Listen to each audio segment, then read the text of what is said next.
ഓരോ സംസ്ഥാനത്തെയും പോലീസ് സേനകൾ അതിർത്തികൾക്കുള്ളിൽ നിന്നുകൊണ്ട് സ്വതന്ത്രമായാണ് പ്രവർത്തിക്കുന്നത്. അതിനാൽ കുറ്റവാളികൾ പലപ്പോഴും ഈ പഴുതുകൾ മുതലെടുക്കാറുണ്ട്.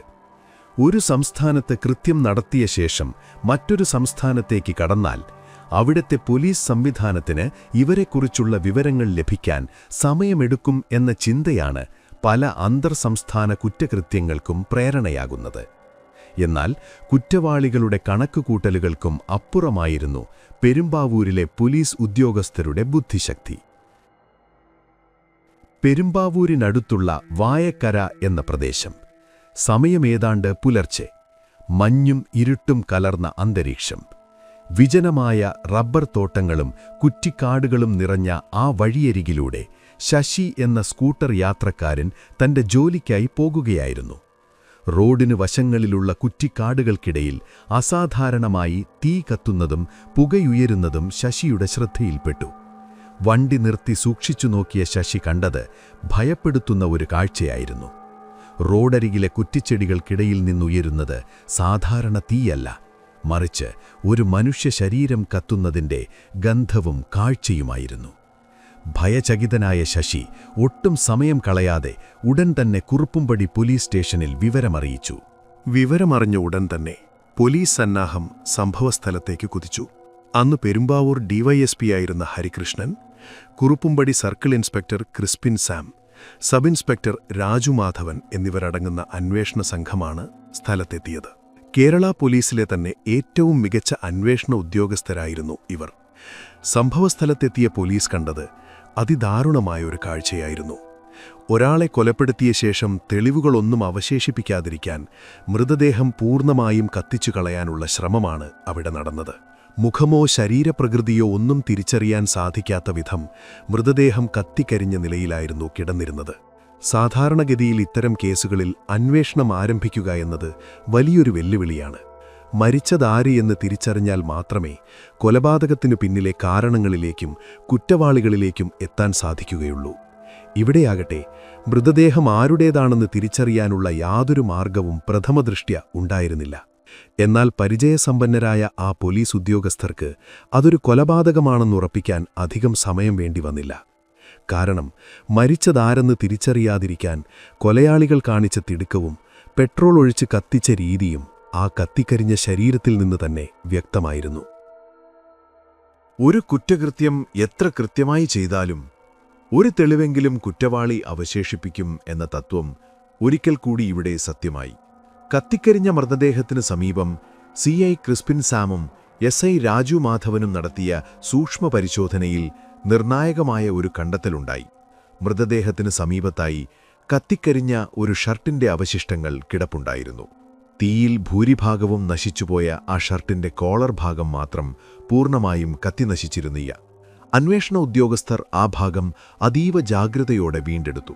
ആ കരിഞ്ഞ തുണിക്കഷ്ണത്തിൽ ഒരു തയ്യൽക്കടയുടെ പേര് രേഖപ്പെടുത്തിയ ചെറിയൊരു ലേബൽ അവശേഷിച്ചിരുന്നു. തീനാമ്പുകൾ ബാക്കിവെച്ച ആ ചെറിയ തുണിക്കഷ്ണം ഈ കേസിലെ ഏറ്റവും വലിയ വഴിത്തിരിവായി മാറാൻ പോകുകയായിരുന്നു. ലേബലിൽ മോഡേൺ ടൈലേഴ്സ് കുറുപ്പുംപടി എന്ന് അവ്യക്തമായി രേഖപ്പെടുത്തിയിരുന്നു.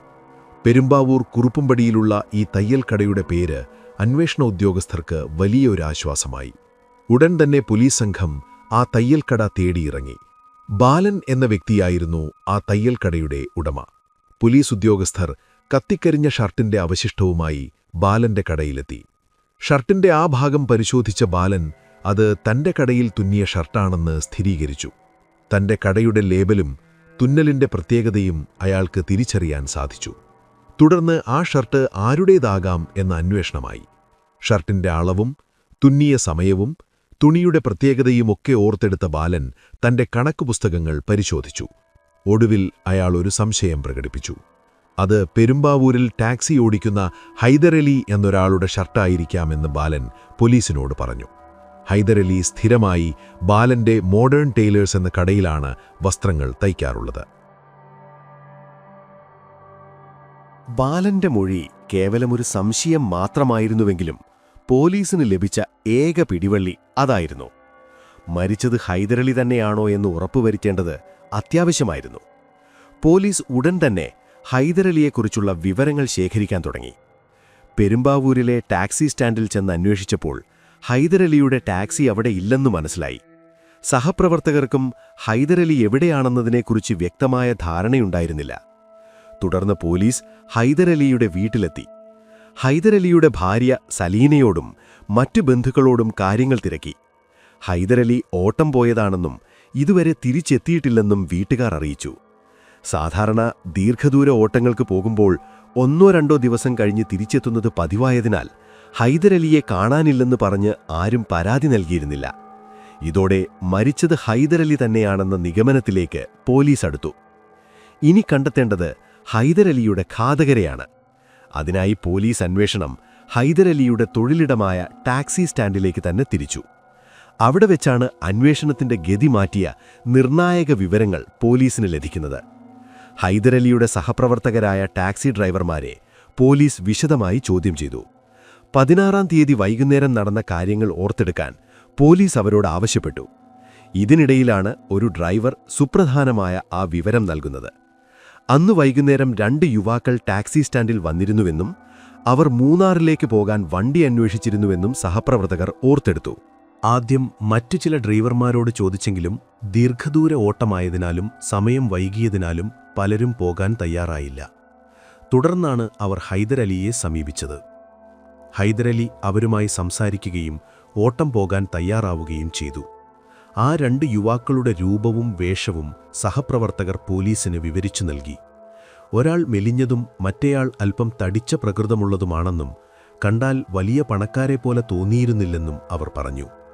ഈ വിവരണം വെച്ച് പോലീസ് നടത്തിയ അന്വേഷണത്തിൽ ജോണി, രവി എന്നീ 2 പേരെക്കുറിച്ചുള്ള സൂചനകൾ ലഭിച്ചു.